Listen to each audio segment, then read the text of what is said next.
अच्छा ये ब्रेकर बिला वजह ही ब्लास्ट कर गया, तो अभी इसको चेंज कर देते हैं, फिर देखते हैं क्या मसला है इसका। ये हमने निकाल दिया, ऊपर वाली साइड से फ्लैश हुआ है, ये आप चेक कर सकते हैं। तो 20 एम्पेयर का ब्रेकर है, काफ़ी ज़बरदस्त फ्लैश हुआ है। आई डोंट नो किस वजह से हुआ है।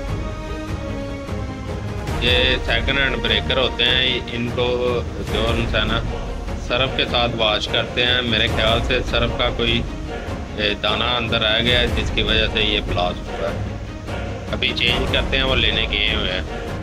अच्छा ये हमने ब्रेकर चेंज कर दिया ये वाला, और नीचे से भी कनेक्शन उसके लगा दिए हैं। अभी हम जा रहे हैं इन्वर्टर रूम की तरफ, क्योंकि एक लड़का आया है जो इसको हैंडल करता है, उससे बात करते हैं, फिर देखते हैं क्या मसला निकलता है इसका हल।